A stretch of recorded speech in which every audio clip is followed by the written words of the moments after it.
is the greatest mark of tyranny is when it's like Animal Farm, 4 legs good, 2 legs better.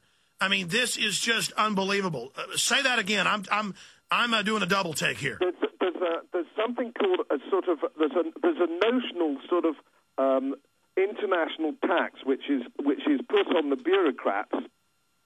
Which is it's only marginal. It's something like 10%. Whereas everybody else in Europe, including me, incidentally, as an MEP, I pay British tax.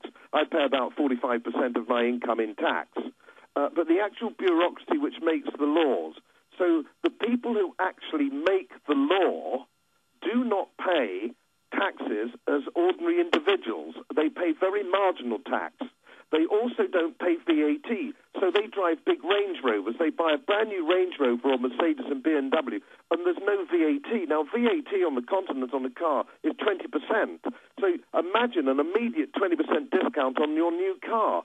It's just like the Soviet system. It's just like the Politburo. Unbelievable. Yeah.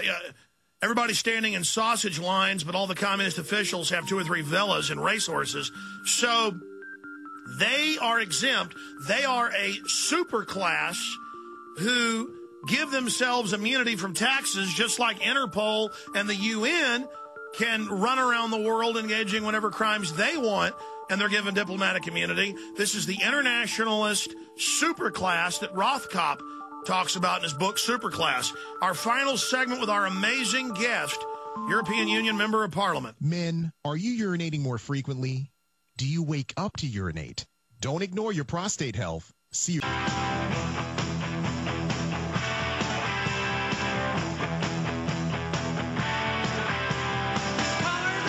the way, this is giant news. Hillary Clinton's Saul Alinsky thesis, which has been classified, has been released in full. We were reading over this some during the break. It is absolute communism, how she's a communist. Oh, God help us. I mean, how did we ever let this? Folks, communists killed 3, 4, 5 times, depending on which numbers you look at, more than Hitler. I mean, there's nothing worse than communist. These are just dirty thieves. They don't care about the poor, and they know it. Look, I was having an incredible conversation, too, with the European Union Member of Parliament, Godfrey Bloom. I didn't know that they were exempt from tax. During the break, I Googled it. There was mainstream news. He told me that the European Union bureaucrats, that the average Brit doesn't even know this. Then he went further explaining this to me. Continue, sir.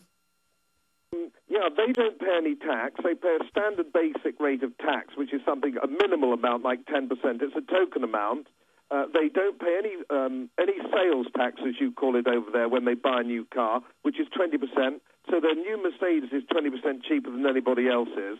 So they're always voting for big government. They're voting for more tax.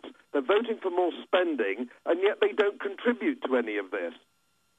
Well, our founders went to war over taxation without representation. You already have that because they're unelected. But this is even worse. They are openly do as I say, not as I do. I mean, that is tyranny. I mean, it doesn't get any more bona fide than that.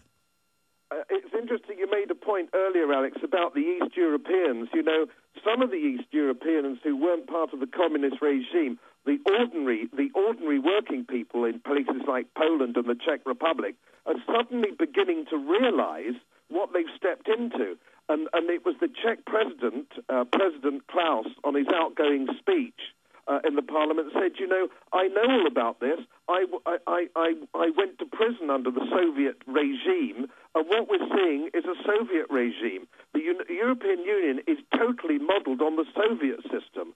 It isn't modeled on the United States. People are being told in Western Europe that the European Union is basically, the basic pattern is the United States. It's nothing of the sort. It's the Soviet Union.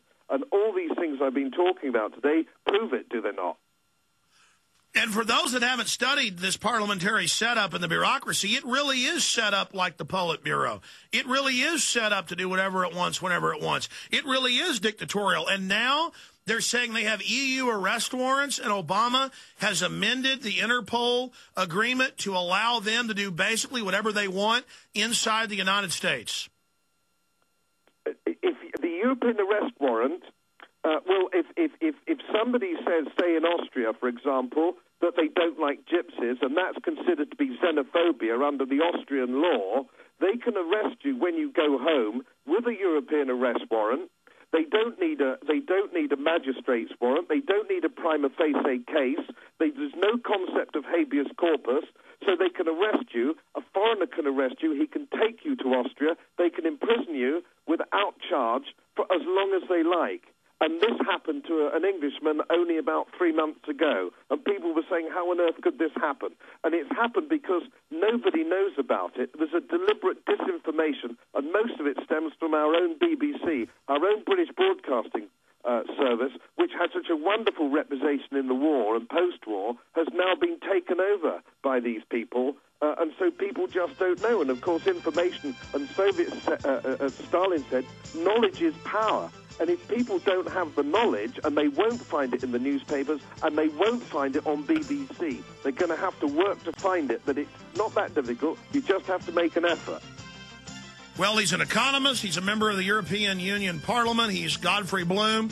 Look forward to speaking to you again in the future, sir. Keep up the fight against tyranny. Great pleasure.